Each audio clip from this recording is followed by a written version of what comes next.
Compañeras, los compañeros, en primer lugar quiero agradecerle la invitación a esta charla, a este debate, que sin duda en tiempos de silencio mediático de quienes pensamos distinto a las ponencias y a los proyectos del gobierno, siempre es saludable y bienvenido sea que sea en este ámbito universitario. Lo segundo, expresar nuestra solidaridad con los trabajadores que están llevando adelante este conflicto y como dijo Alejandra y como lo dijo recién el compañero cuando hizo la presentación, la idea nuestra era no actuar de rompehuelga, por eso sin micrófono, sin nada, me parece bien que lo llevemos adelante y expresar la solidaridad con los trabajadores que están luchando.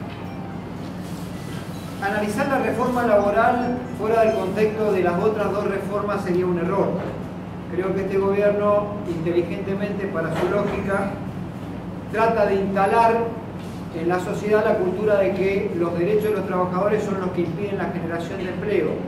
Pero en definitiva lo que buscan es una reforma tributaria en el fondo, por un lado, que es una transferencia de recursos de los sectores de la seguridad social hacia los sectores poderosos en Argentina. Y por otro lado buscan, desde un punto de vista fiscalista, tratar de ver cómo se ahorran, entre comillas, esos más de 100.000 millones de pesos que se ahorrarían modificando el cálculo del haber jubilatorio de los jubilados.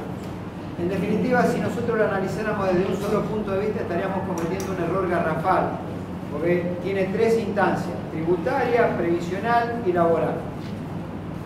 Ahora bien, ¿qué significa la reforma en términos de lo previsional?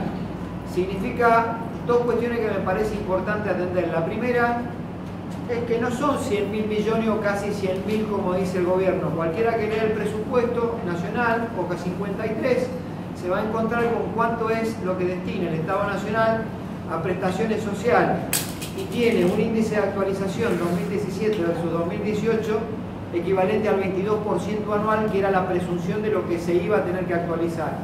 Por el nuevo cálculo que están planteando, esa actualización hace que el ahorro, comillas, o saqueo, según nuestra interpretación, que van a hacer de los recursos de la seguridad social de los sectores más desprotegidos, que son jubilados, AUH, asignación universal y algunos planes sociales que se actualizan por el mismo sistema, esté en el orden de los 175.000 millones de pesos. Esto significa que es dinero que van a cobrar menos nuestros jubilados, nuestros compañeros que cobran la asignación por hijo, la asignación universal. Y uno, desde luego que podría plantearse que esto es absolutamente cuestionable, pero sería una decisión política si el Estado se queda con esos recursos para mejorar la atención en otras áreas del Estado, que puede ser la educación pública, la salud, la vivienda. Pero el Estado lo que hace es permitir, por vía de una reforma tributaria, que los sectores poderosos en Argentina dejen de pagar impuestos. Y en el proyecto de reforma tributaria, esos impuestos implican que el Estado dejará de percibir en los próximos 4 años el equivalente a 225.000 millones de pesos. En definitiva, no se dejó el Estado el dinero que deja de pagarle a los jubilados, a la AUH o a las asignaciones familiares. Termina transfiriéndolo en impuestos que no van a pagar los sectores poderosos de la Argentina. Y en esto engloba o se enlaza también lo tributario con la reforma laboral. ¿Qué quiero decir con esto? Más del 80% de las empresas en la Argentina tienen menos de 9 trabajadores. Y solo el 1% de las empresas tiene más de 200 trabajadores. Cuando uno mira en dónde impacta esta disminución de aportes a la seguridad social, disminución de aportes al sistema fiscal argentino, se encuentra con que ese 85% casi de empresas menores de 9 trabajadores van a dejar de tributar de una masa del 100% nada más que el 19%.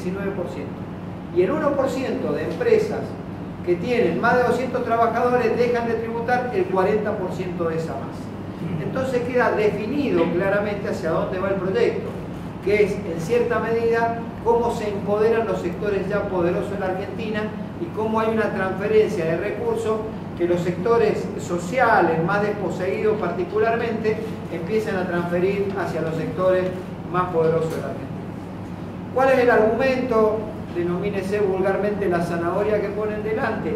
y que este tipo de políticas acompañadas con un blanqueo van a generar trabajo en la Argentina y que por vía del volumen de este blanqueo de más trabajadores se puede recuperar esa porción de dinero que el fisco va a dejar de percibir y que transfiere hacia los sectores poderosos. No hay experiencia en el mundo que puedan acreditar que la baja de impuestos y la quita de derechos implica mejorar la situación de empleo. Sin ir más lejos, y acá hay compañeros que han trabajado en el Ministerio de Trabajo y que trabajan en el Ministerio de Trabajo y saben positivamente que en la crisis financiera que se ocasiona en el mundo después de la caída de Lehman Brothers en el año entre el 2007 y 2009, la OIT hizo un trabajo sobre 111 países en donde determinó que aquellos que habían tomado políticas de flexibilización laboral habían tenido un crecimiento del 3% promedio en la desocupación en esos países. Y los países que habían tenido políticas de protección al empleo en el medio de la crisis habían logrado sostener su nivel de empleo. Si quieren tomar no como ejemplo esto, sino el país que resulta paradigma para el neoliberalismo o los gobiernos procapitalistas que están pululando por la región en estos tiempos políticos, siempre toman de ejemplo Perú. Y Perú disminuyó sus impuestos al trabajo, comillas, como ellos lo denominan, y hoy la tasa impositiva sobre lo que se denomina impuestos al trabajo es el 17% y la marginalidad creció al 50%. Si no les gusta, miren la reforma turca. La reforma turca es más o menos lo que hicieron acá, copiar y pegar. Son un poco ingeniosos los muchachos y cuando eliminan impuestos en sueldos hasta 12.000 pesos que se hace cargo el Estado, es lo mismo que la reforma turca, nada más que allá en lugar de decir pesos, dice euros o dólares. No me acuerdo bien qué dice. Bueno, a los 3 años de esa reforma que dejaron de aportar los sectores empresarios hasta un determinado monto impuesto y se hacía cargo el Estado, hay un informe contundente a los 3 años que dice que se desmejoró la situación de la seguridad social, las arcas del Estado sufrieron una disminución importante de aporte y que no se generó empleo. Uno preguntará quién hizo el informe, Stiglitz, algún socialdemócrata, algún economista progresista. No, se lo dijo el Banco Mundial y se lo dijo el Fondo Monetario Internacional. Si quieren otro ejemplo, tomen el de sus propias políticas impulsadas en la Argentina. Un correlato con esto de transferencia de recursos de los sectores que menos tienen a los sectores más poderosos de la Argentina implicó cuando entre sus primeras decisiones el presidente de la Nación decidió quitar las retenciones a los granos en la Argentina, la disminución progresiva en la soja y la disminución de impuestos en las mineras. En las mineras, después de la disminución de impuestos no se generó empleo. Si uno toma el rubro, ingresa en el CIPE y toma el rubro minería, petróleo y gas, va a encontrarse con que hay 8.000 puestos de trabajo menos. Y si toma la referencia de lo que fue la disminución, la quita de retención a los granos y disminución a la soja, y uno agarra el CIPA, solo se generaron 1.000 empleos, o 1.000 y algo de empleos. Si toma que producto de haberle disminuido una carga impositiva sobre el excedente, casi el 35%, iba a haber disminución de precios tampoco, es el año donde la inflación fue del 40%. Si uno toma que iban a generar inversión y toman la inversión en términos netos de dólares, es la misma inversión que se venía realizando hasta el 2015. ¿Esto qué es lo que quiero significar? Que no hay generación de empleo espontánea o por arte de magia o porque se disminuyen impuestos. Y particularmente con una clase empresaria argentina, por lo menos la burguesía nacional, que se ha caracterizado porque cada vez que el Estado intervino para darle algún tipo de privilegio, ese privilegio no lo usieron para hacer un crecimiento de economía que generara empleo y mejorara la calidad de vida de los trabajadores, lo hicieron para mejorar su tasa de rentabilidad. Y es esto en definitiva lo que se busca con este trípode de reformas que busca el Estado. Adentrándonos en lo que es la reforma laboral específicamente, el derecho laboral o los derechos sociales en la Argentina tienen una protección constitucional a partir del 14 bis de la Constitución sancionada en la Constituyente del 57, que proviene de recuperar o de recopilar lo que fue el constitucionalismo social del 49 y que tiene un pecado original, claro está, el 57, esa reforma constitucional porque es la proscripción del peronismo, pecado original que es subsanado con la reforma del 94, donde todos los partidos políticos ratifican el 14 bis de la Constitución donde figura una serie de derechos sociales. Ahora bien, uno mira el proyecto de ley que envió el ministro de Trabajo de la Nación al Parlamento y se encuentra con que sustenta su introducción sobre el artículo 75 de la Constitución, inciso 19. Ese artículo 75, inciso 19, de lo que habla puntualmente es de la productividad de la economía. Es decir, cambia el eje central de tomar la economía como si fuera, de tomar el trabajo como si fuera una mercancía. Pareciera ser que se están perdiendo las encíclicas o los llamados del Papa Francisco en materia de que no debe considerarse el trabajo como una mercancía, particularmente su última carta, esta que tanta polémica trajo cuando estaba el triunvirato allá, luego de su acuerdo para la sanción de esta ley.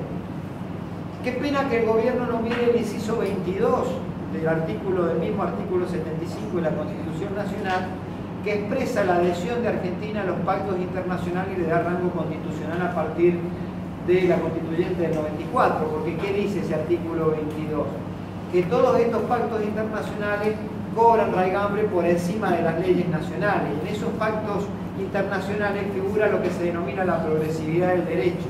Y en definitiva, cuando uno ataca de este modo la legislación laboral para que los trabajadores tengan menos derechos, lo que está haciendo es una regresión del derecho y no progresividad del derecho. Si uno tuviera que tener un concepto de lo que es la Constitución y el respeto en materia de derechos sociales, diría que equivocaron el camino estos muchachos o estos funcionarios de gobierno. Cuando uno los raspa y lo ve ideológicamente lo que piensan, llega a la conclusión de que están en el camino que ellos se han trazado. Quizá nosotros tengamos una percepción de lo que sea el constitucionalismo social y ellos en realidad lo que tienen muy presente es el derecho de propiedad y no otra cosa a la hora de determinar su política. Ahora bien, yo tengo profundas diferencias y por ahí, para los que no conocen, nosotros como asociación bancaria integramos un espacio dentro de la CGT que decidió no aceptar cargos en la estructura orgánica de la CGT porque entendíamos que el movimiento obrero tenía que tener un programa primero y segundo tenía que tener la vocación de confrontar con este tipo de políticas. Pero seguimos y damos el debate dentro de la CGT. En ese marco de ser parte de la CGT quiero expresarle mi profundo rechazo a el acuerdo que le ha dado el triunvirato y esa denominada mesa chica de la CGT a esta reforma.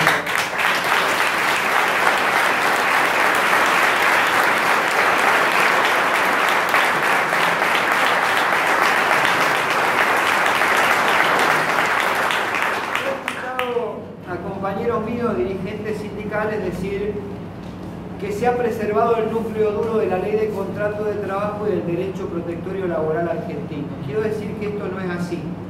Y quisiera pensar que quienes lo expresan desde el movimiento obrero tienen un supino desconocimiento e ignorancia de lo que hablan, porque sería el mejor de los casos, porque si no debería pensar que tienen mala fe y están mintiendo. ¿Y por qué lo digo? Porque sí afecta el derecho protectorio laboral argentino esta reforma. Lo afecta porque se disminuyen ítems indemnizatorios que van a permitir que se despida mucho más fácil y mucho más barato a los trabajadores para hacer un mercado laboral, como ellos lo denominan, mucho más ágil y que va a permitir el sometimiento por vía de la presión de los trabajadores. Ustedes saben que una herencia que nos dejaron las políticas de los 90 en materia de orden del derecho del trabajo es la volatilidad del salario a partir de muchos sistemas de producción o de adicionales por producción que quedaron enquistados dentro de lo que son los salarios de los trabajadores. Y hoy hay una porción importante que todavía perdura, que tiene que ver con lo variable, tiene que ver con bonus, tiene que ver con la toma del aguinaldo al efecto indemnizatorio, tiene que ver con los premios. Todas cosas que van a quedar afuera de los rubros indemnizatorios. Si bien el decreto 392 del año, creo que es 2002, corregime, pues estaba en esa época en el Ministerio, 2003, el decreto 392 que habilitó el sistema paritario en la Argentina nuevamente nos permitió reacomodar e ir quitando porciones de lo que era sueldo volátil y transformarlo en sueldo negociado en paritaria con escalafones y derechos. Lo menos cierto es que todavía queda una porción de esa parte salarial que debe estar entre el orden del 20-25% de un salario de un trabajador que está atado a estas variables. A partir de ahora eso no se considera dentro de los rubros indemnizatorios. Segundo punto, la ley 24.003 en su artículo 8, 9 y 10 establecía con mucha claridad que cuando había un trabajador en negro tenía derecho a percibir a modo indemnizatorio una multa que se le aplicaba al trabajador toda vez que se acreditaba su condición de trabajador dependiente y no de un trabajador en negro. Estas multas equivalían hasta el 25% del valor de una indemnización y la percibía el trabajador. Esto se pierde, se desafecta y hoy pasa a ser una multa que simplemente la perciben los organismos de la seguridad social, creo que particularmente lo hace la ANSES. Con lo cual, el trabajador, que es quien está sometido a la indignidad de que lo tengan trabajando sin seguridad social, sin ningún tipo de derecho, va a dejar de percibir a partir de la sanción de esta ley ese resarcimiento económico que tenía que ver con el daño producido al trabajador. Y lo va a pasar a percibir el ANSES o alguno de los organismos de la seguridad social. También elimina del registro de infractores aquellos empresarios que hubieran cometido este delito, porque es un delito, este delito de tener trabajadores en negro. Ese permanecer en ese registro de infractores significaba que no podían tener participación, por ejemplo, en las licitaciones del Estado y otro tipo de negocios. A partir de ahora no tiene ningún tipo de culpa. Y lo que es más grave aún, y demuestra nuevamente cuál es la caracterización cuando nosotros decimos que es un gobierno de ricos para ricos y que empobrece a los pobres, ya sea en materia económica o en materia de derechos, tiene que ver cuando al sector empleador se le perdona un todo si te tuvo 10 años o 15 en negro, y al sector del trabajador se le reconoce nada más que 5 años de aportes para atrás. Esto demuestra con claridad hacia dónde apunta la reforma, que es a favorecer a los sectores poderosos en Argentina en detrimento precisamente de los sectores más desprotegidos de la Argentina. Se afecta cuando se resigna el principio de renunciabilidad de los derechos consagrado en el artículo 12 de la ley. Este principio de renunciabilidad de los derechos, uno le decía a un compañero cuando le decían me quieren hacer firmar en la indemnización que está todo bien y que no tengo más nada que reclamar. Cualquiera le podría decir con tranquilidad, firmar porque vas a un juicio y se lo ganás porque existe el principio de renunciabilidad de los derechos.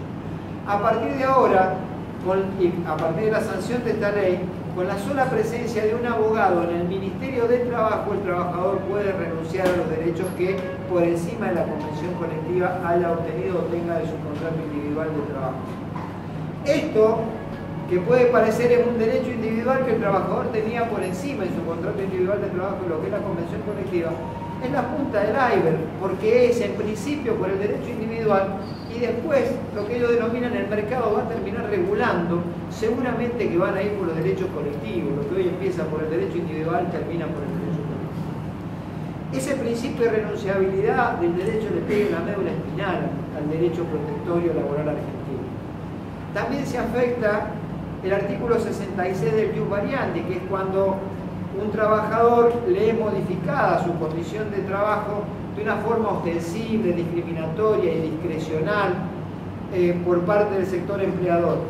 Antes tenían la posibilidad de hacer una acción y a partir de la acción no te podían modificar tu condición de trabajo hasta que no se pidiera la autoridad de aplicación respecto de que si esto era correcto o no correcto, si reunía los requisitos precisamente de que no era una cuestión discriminatoria y que era un abuso de poder, de la funcionalidad o la necesidad funcional de la empresa de hacerlo y de preservar la indemnidad del trabajador de que no se viera afectado su derecho. Ahora no es más así.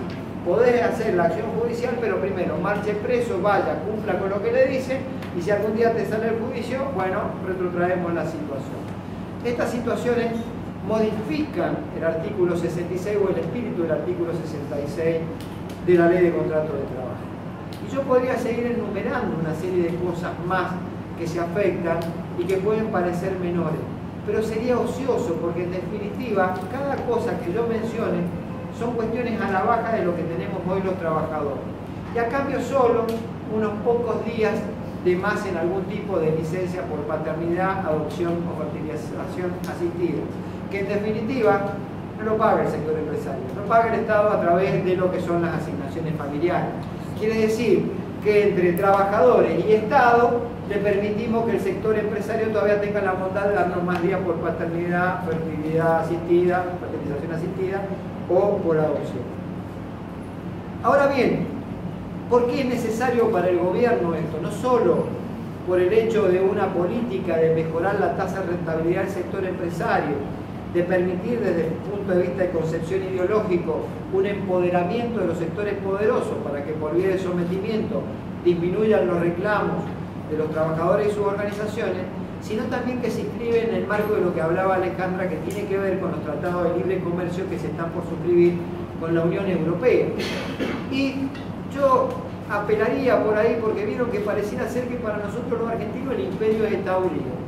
No, también lo es Europa. Pero como todos tenemos algún origen europeo, por italiano, español, pareciera que es más simpático. No es nada simpático, porque lo que están haciendo con el Tratado de Libre Comercio es poner en un pie de igualdad a los desiguales. Porque América Latina no está en un pie de igualdad en su sistema de producción, en su sistema tecnológico, de robotización o de procesos, como tienen los estados avanzados de la Unión Europea.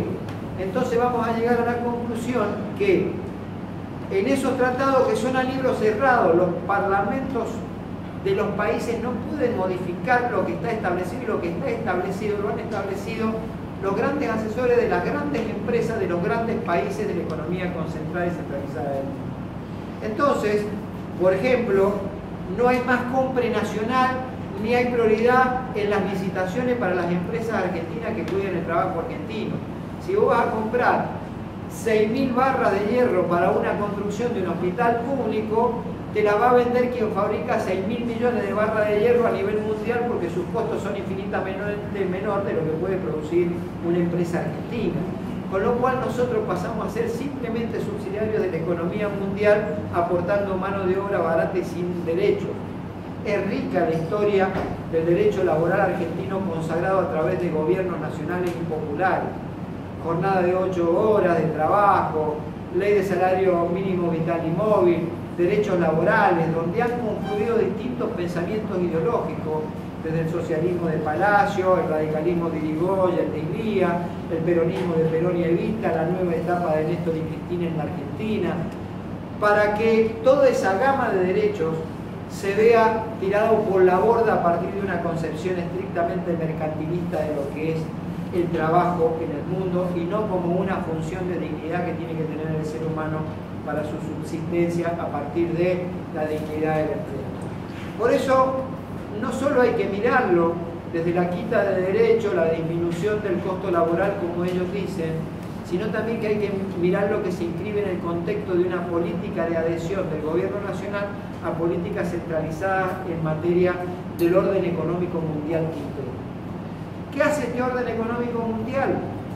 Bueno, es sabida la receta, se inicia con el consenso de Washington en los 90, con la liberalización de los mercados, la privatización de las empresas públicas, la desregulación de los mercados y seguramente la desregulación del sistema financiero, y se profundiza luego con estos tratados de libre comercio. Lo que antes era institucional y político de los países ahora tiene una incidencia directa del sector empresario con los tratados de libre comercio. Bueno, lo que hay que decir es que esta modificación de leyes que se vende como paradigma de la generación de empleo porque vamos a insertarlo en el mundo, es mentira.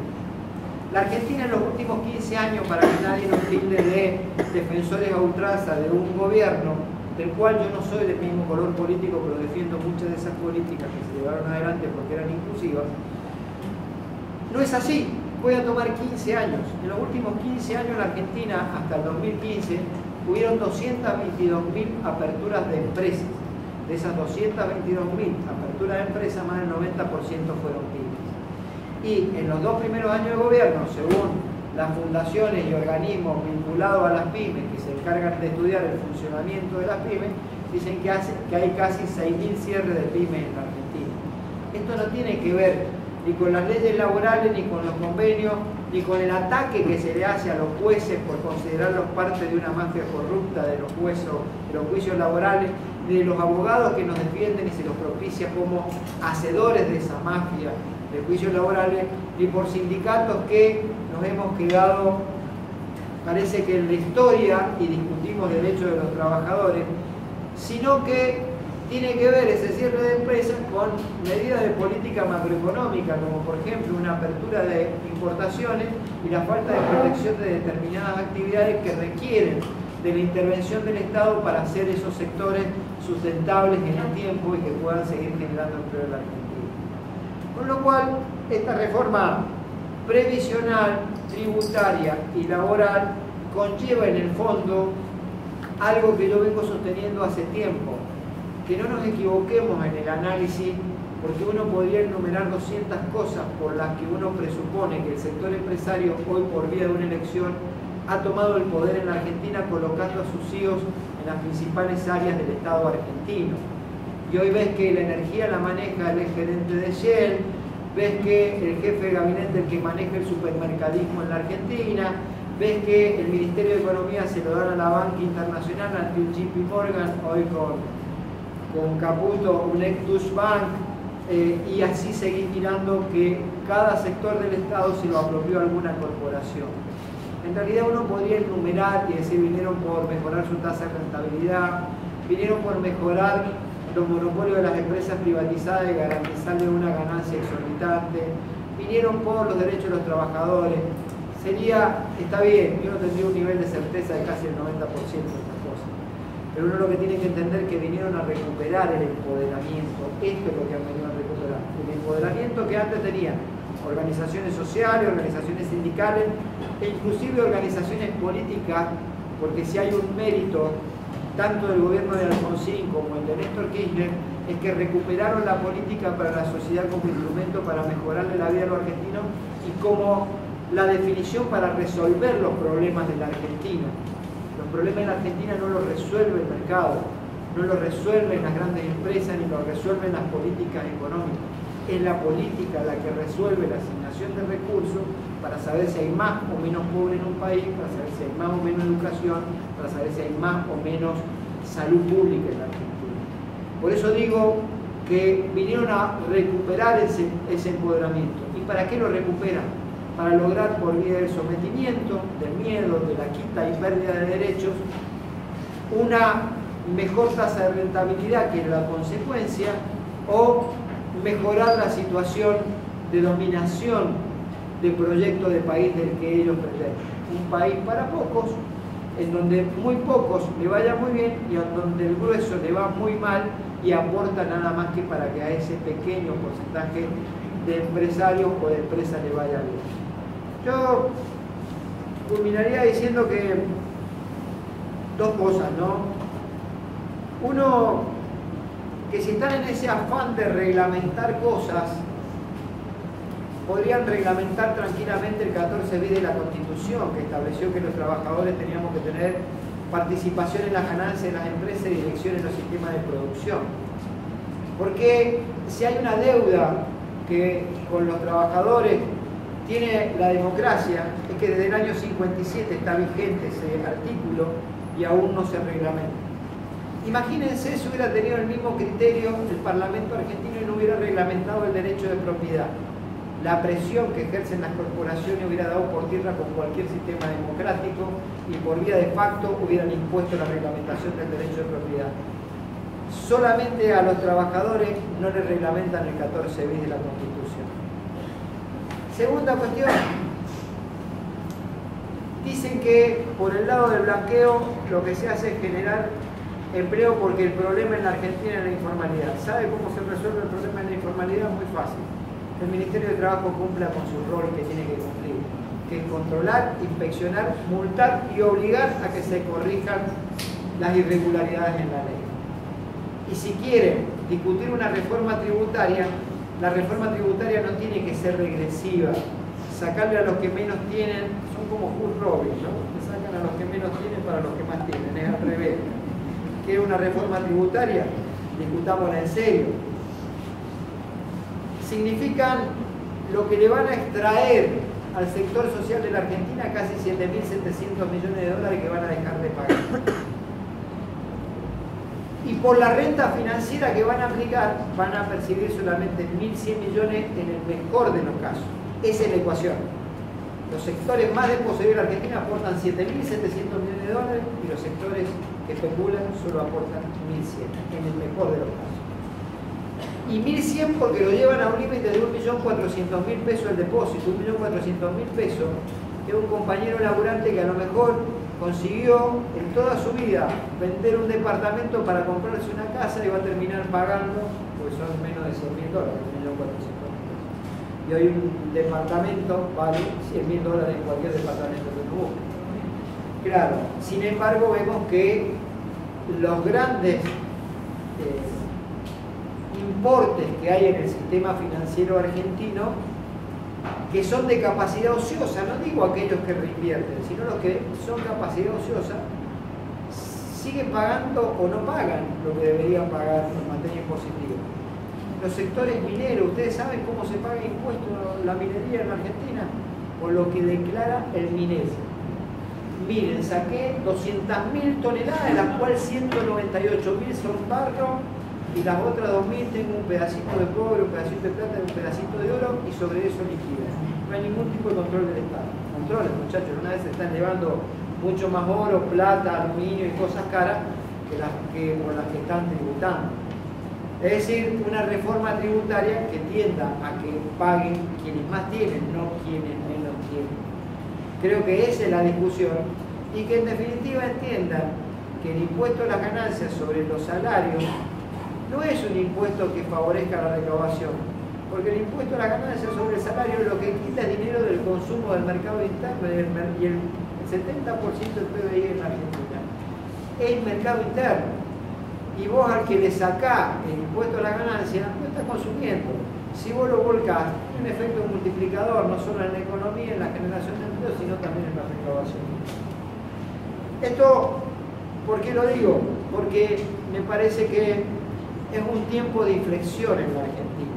Hay momentos en donde uno puede discutir con gobiernos con los que puede tener acuerdos desde el punto de vista del ideario político o no, pero que tienen una historia surgida de movimientos populares, y uno puede pelearse o no con el radicalismo histórico de Irigoyen, de Alem, de Alfonsín, de Elías, y puede pelearse y tener acuerdo, puede pelearse con el kirchnerismo. A nosotros nos ha pasado, porque era una puja distributiva lo que discutía.